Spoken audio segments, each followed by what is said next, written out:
ಯಾವಾಗ ಬಿ.ಆರ್. ಪಾಟೀಲ್ ಅವರ lucky lottery CM Siddaramaiah ಅನ್ನುವಂಥ ಮಾತು ರಾಜಕೀಯ ವಲಯದಲ್ಲಿ ಭಾರಿ ಚರ್ಚೆಗೆ ಗ್ರಾಸವಾಯಿತು. ಈಗ ಅವರ ಮಾತಿಗೆ ಅವರು ಯೂ ಟರ್ನ್ ತಗೊಂಡಿದ್ದಾರೆ.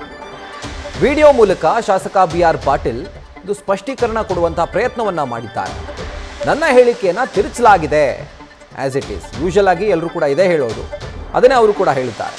ನನ್ನ ಖಾಸಗಿ ಸಂಭಾಷಣೆಯನ್ನ ತಪ್ಪಾಗಿ ಅರ್ಥೈಸಲಾಗಿದೆ.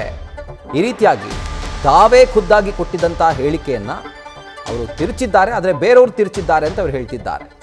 ಸೊ ಈ ರೀತಿಯಾಗಿ ಸ್ಪಷ್ಟೀಕರಣ ಕೊಡುವಂಥ ಒಂದು ಪ್ರಯತ್ನಕ್ಕೆ ಅವರು ಕೈ ಹಾಕಿದ್ದಾರೆ. ತಮ್ಮ ಹೇಳಿಕೆಯಿಂದ ಯೂ ಟರ್ನ್ ಹೊಡೆದಿದ್ದಾರೆ. ಸದ್ಯ ವಿಡಿಯೋ ಫೇಕ್ ಅಂತ ಹೇಳಿಲ್ಲ.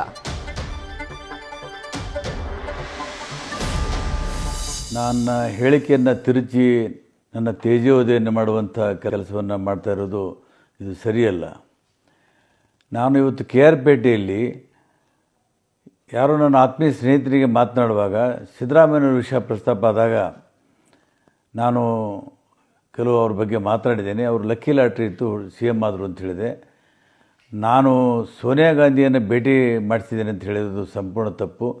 ಸೋನಿಯಾ ಗಾಂಧಿಗೆ ಭೇಟಿ ಮಾಡುವಾಗ ನನ್ನ ಜೊತೆಗೆ ಹೋಗಿದ್ದೆ. ಅವರು ಸೋನಿಯಾ ಗಾಂಧಿಗೆ ಭೇಟಿ ಈ ಸಲ ಬೇಡ ಅಂತ ಹೇಳ್ತಾಯಿದ್ರು. ನಾನೇ ಒತ್ತಾಯ ಮಾಡಿ ಸೋನಿಯಾ ಗಾಂಧಿನ ಭೇಟಿ ಮಾಡಿಸೋಕ್ಕೆ ಹೇಳಿದಾಗ ಹೋದರು.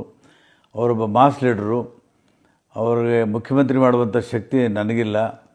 ಅವರು ಮತ್ತು ನನ್ನ ಆತ್ಮೀಯ ಸಂಬಂಧವನ್ನು ಹಾಳು ಮಾಡೋದಕ್ಕೆ ಕೆಲವರು ಉದ್ದೇಶಪೂರ್ವಕವಾಗಿ ಪ್ರಯತ್ನ ಮಾಡ್ತಾ ಇದ್ದಾರೆ. ಏನು 9 ಜನ ಶಾಸಕರು ನಾವು JDS ಬಿಟ್ಟು ಅವರ ನಾಯಕತ್ವದಲ್ಲಿ ಕಾಂಗ್ರೆಸ್ ಸೇರಿದ್ದೀವಿ. ಕಾಂಗ್ರೆಸ್ ಕೂಡ ಅವರ ಜನಬೆಂಬಲವನ್ನು ನೋಡಿ ಅವರನ್ನು ಮುಖ್ಯಮಂತ್ರಿ ಮಾಡಿತು, ಹೊರತಾಗಿ ನಾವು ಹೇಳೋದ್ರಲ್ಲಿಂದ ಮಾಡಿಲ್ಲ.